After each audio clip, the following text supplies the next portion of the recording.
Oke, selamat pagi. Boleh silakan duduk? Makasih. Makasih.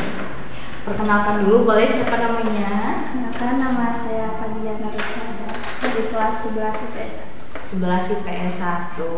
Oke. Fadia kesini kebetulan ada keperluan apa? Bisa dijelaskan terlebih dahulu? Mau cerita tentang nggak kenyamanan di kelas. Oh, gak nyaman di kelas ya? Oke. Kalau gitu karena masalahnya sudah terjadi, kita mulai dengan proses konselingnya karena permasalahan sudah terjadi. Sebelumnya Fadia pernah konseling individual nggak? Atau pernah konseling kelompok?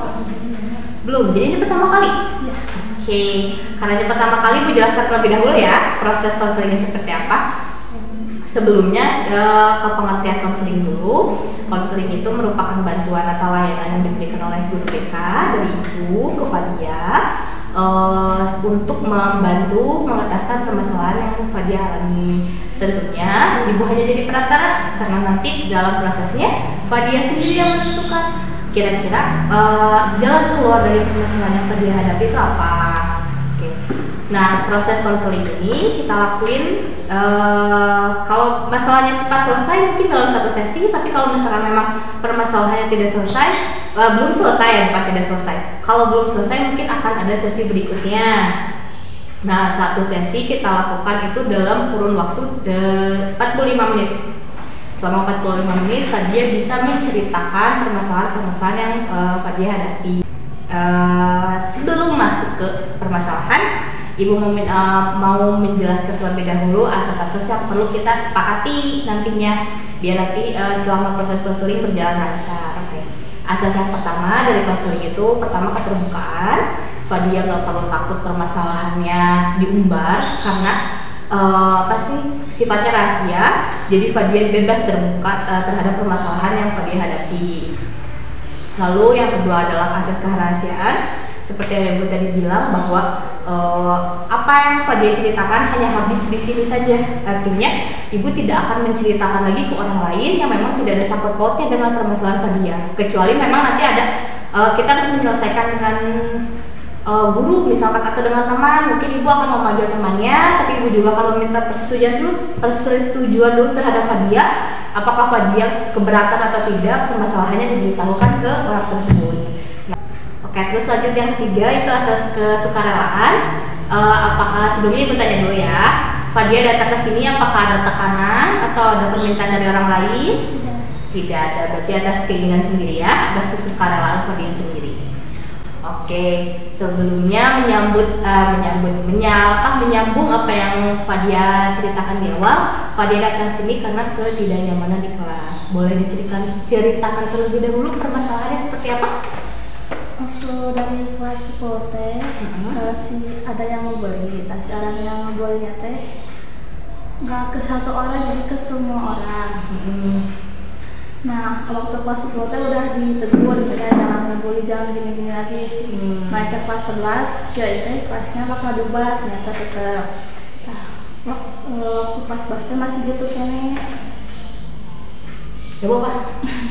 Masih gitu, terus lebih parah dari kelas 10. Lebih parah daripada kelas 10. Bentuk bulinya seperti apa? Bicara, terus kalau ke teman sebangku Fadia mah pakai barang. Pakai barang? Ya. Seperti apa? Ke semua juga pakai kertas, kalau nggak tisu dibasahin terus dilempar. Fadia sendiri pernah diperlakukan seperti apa oleh orang ini? Ya, waktu kelas 10 pernah dihina tanpa Fadia ada salah ke orang itu. Terus kan ada tugas ngelukis, lukisan Fadia dirusak. Kalau pada saat itu yang Fadia rasakan itu seperti apa? Ketika diperlakukan seperti itu? Ya nggak nyaman, terus mau bilang ke guru juga kuat, jadi Fadia cerita dulu ke orang tua. Nah, orang tua juga bilang Fadia tuh bilang ke mama mau pindah sekolah, karena udah kan baru dilakuin kayak gitu ke SMP mah teman teh biasa gitu nggak kayak gini. Jadi Fadia waktu itu merasa nggak nyaman, takut, sampai pernah berpikir untuk pindah sekolah dan ngomong ke orang tua. Yang membuat Fadia sampai saat ini bertahan itu apa? banyak dukungan, masuk lanjutin aja, gak cuma 3 tahun. Banyak dukungan seperti itu. Selain itu ada lagi nggak perlakuan dia yang buat Fadia yang risih atau apapun gitu? Ada ke teman sebangku Fadia ngelempar sendal kena muka, tapi teman Fadianya diem aja. Kalau yang Fadia rasain dari yang udah terjadi nih selama 2 tahun kan prosesnya ya, apalagi yang kelas 11 ini katanya lebih parah kan, dampaknya ke Fadia itu seperti apa? Apakah Fadia jadi selain gak nyaman ya, apakah Fadia jadi nggak pede, terus malas ke sekolah atau seperti apa? Kalau malas ke sekolah enggak, kalau Fadia alhamdulillah semester ini ke sekolah. Terus kalau nggak pede ya, kalau ada presentasi suka dipoto, dijailin gitu, jadi stiker fotonya. Jadi Fadia nggak pede buat tampil di depan ya? Ada rasa dari nggak pede itu, ada rasa insecure nggak? Jadi kayak iya ya ternyata aku tuh orangnya kayak gini gitu. Ada perasaan kayak gitu ada. Biasanya perasaan itu muncul ketika seperti apa? Kalau disuruh presentasi, terus ke depan, kalau disuruh ke depan. Kalau dari segi fisik ada nggak Fadia yang merasa nggak percaya diri atau gimana gitu ada? Alhamdulillah nggak ada. Berarti lebih ke maju ke depannya buat ngomong di depan kelas ya. Kalau takut ke depannya, apa sih yang Fadia rasain waktu di depan gitu, di depan kelas? Ketakutan apa sih yang dirasain? Malu, terus gemeter kalau misalkan presentasi kalau presentasinya sendiri takut dipoto, terus kalau pengen kalau presentasi HP-nya dimasukin ke tas kalau nggak dikumpul gitu. Oh, tapi pernah dilakuin gak itu sama guru mata pelajaran? Enggak, berarti Fadia cuma takut di depan kelas, gemeter, takut difoto ya. Fadia pernah menceritakan masalah ini ke orang lain? Belum. Cuman sekelas udah tahu kalau sifat orang yang bully. Udah tahu pada sifatnya. Alasan Fadia kenapa nggak mau ceritakan kenapa? Karena waktu kelas 10 kelas ini udah kecap paling nakal. Kecap paling nakal ya. Jadi Fadia bingung mau menceritakannya gimana gitu. Oke. Jadi sejauh ini kalau Ibu simpulkan terlebih dahulu ya, apa yang Fadia rasakan itu jaga nyaman dan bersihkan dibully. Selanjutnya itu Fadia jadi nggak pede kalau presentasi di kelas. Ya, itu. Dari apa yang terjadi tadi kan, Fadia jadi takut buat presentasi di depan, takut ini. Kalau ditunjuk sama guru misalkan ditanyain kayak pendapat misalkan, kira-kira Fadia berani nggak atau justru jadi nggak mau nanti takut diledekin gitu? Berani kalau ngadepnya ke guru. Kalau ngadepnya ke guru berani, tapi kalau misalkan di depan kelas berarti yang berani ya? Oke. Kalau pernah nggak Fadia memberanikan diri buat udah nggak usah peduli gitu? Ada niat belum ya? Ada niat berarti belum ada dilakuin ya? Oke. Kira-kira kalau misalkan Fadia berpikir nggak kayak gini, misalkan kalau misalkan aku mikirin ketakutan terus nggak akan berani-berani bikin gitu. Pernah berpikir seperti itu? Tapi dilakuin nggak pada saat itu? Belum, sejauh ini belum pernah. Belum. Karena ketakutan tadi ya. Tapi kalau di luar kelas pernah, kalau di kelasnya belum. Kalau di luar kelas pernah, kalau di dalam kelas belum memberanikan diri. Oke. Kalau selain masalah nggak pede, ada lagi nggak yang ngaruh ke proses pembelajaran Fadia? Nggak ada, jadi cuma itu aja. Kira-kira kalau Fadia sendiri pernah ini nggak? Pernah berpikir nggak kalau misalkan Fadia gini terus gitu, nanti Fadia nggak berani-berani? Ada. Gimana berpikir? Kalau malu-malu terus nggak akan ada kemajuan. Nggak akan ada kemajuan. Oke. Kalau kayak gitu, berarti Ibu mau kasih challenge sedikit sama Fadia. Nanti kalau misalkan udah masuk lagi, berarti masuk lagi Januari ya. Kalau masuk lagi, Ibu mau challenge Fadia presentasi dengan pendek di depan kelas. Insya Allah bisa. Jadi apa ya, kalau Fadia gitu terus kan ada kemajuan.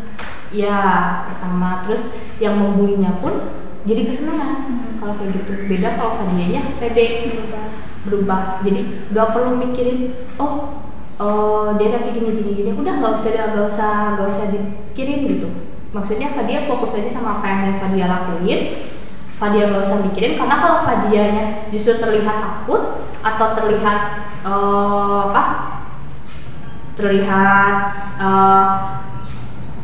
merespon apa yang dia rasakan, justru dia merasa bahwa dia diperhatikan dan dia akan makin terus menerus seperti itu. Beda kalau Fadia justru bersikap bodo amat sama dia, jadi dia mau kayak gimana selama itu tidak mengganggu secara fisik, mungkin bisa Fadia hiraukan aja. Misalkan dia minum stiker atau apa gitu, udah biarin aja, gak usah di ini. Karena kalau dia direspon, dia makin kesenangan. Kalau dia makin kesenangan, maka dia akan terus berlanjut karena dia merasa bahwa dia itu ada respon dari Fadia. Beda kalau Fadia tidak berespon, mungkin dia nggak akan berlanjut kesenangan. Jadi capek sendiri gitu. Fadia pernah berpikir ke sana? Pernah, sekelas juga pernah. Ada cara buat menghiraukan dia begitu? Ada, kan disuruh kompak sama guru teh. Tadi bikin grup cewek aja. Jadi kalau dia ngelemparan olahraga jangan dibalas, diemin aja. Gitu dia capek sendiri. Oke. Kalau gitu, Fadia bisa buat rencana nggak kira-kira apa aja yang akan Fadia lakuin kalau misalkan nanti di kelas pertemuan di kelas seperti apa? Apa aja rencananya? Kalau misalnya dikasih sekelompok sama orang itu, jalanin aja. Cuman kalau orang itu yang nggak mau sekelompok sama kita, ya udah kita kerjain aja. Terus kalau dia memang sendiri nggak ada nama dia, suruh siapa dia yang nggak mau sekelompok sama kita.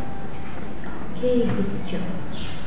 Kalau gitu, terus yang mau karena sedikit lagi, Fadia tuh nggak mau cerita sama orang lain, terutama ke guru. Kalau saran ibu, lebih baik menceritakan daripada tidak sama sekali. Kenapa? Setidaknya kalau kita menceritakan ke orang lain akan ada sedikit solusi. Kedepannya akan harus seperti apa. Beda kalau misalnya memang Fadia diem, nggak menceritakan gitu, nggak menceritakan masalah Fadia. Nah itu tuh Fadia akan bingung sendiri yang lebih yang baiknya harus dilakukan itu seperti apa. Dan gak bagus juga sebenarnya buat emosi kalau Fadia diem terus, karena apa yang dirasain itu nggak akan keungkap gitu. Jadi istilahnya tuh kayak bom. Jadi kalau misalkan Fadia tumpuk terus, nanti bakal jadi meledak, dan meledaknya itu gak baik gitu buat Fadia. Jadi lebih baik Fadia ceritakan permasalahannya, boleh ke orang tua ceritakannya, boleh ke guru. Tapi kalau misalkan guru kurang merespon, kalau misalkan Fadia misalkan udah ngomong ke guru tapi gurunya nggak ada respon, boleh ceritain ke orang tua, biar orang tua yang misalkan nanya ke sekolah solusinya seperti apa. Kalau misalkan dirasa si pembuli ini udah mulai kelewatan kayak gitu. Tapi kalau misalkan dirasa memang sudah keterlaluan, memang harus dilaporkan dan diceritakan, jangan dipendam aja ya. Jadi lebih baik Fadia menceritakan biar ada solusi yang lebih baik ke depannya seperti apa dan kayak gimana. Oke. Gimana? Sudah ada pencerahan? Sudah ada pencerahan? Alhamdulillah. Oke, berarti ibu simpulkan dulu ya permasalahannya seperti apa. Tadi itu Fadia pertama misalnya kan nggak nyaman ada di sekolah. Terus yang kedua itu permasalahan nggak nyamannya karena dibully sama orang lain, betul, sama teman sekolah sendiri.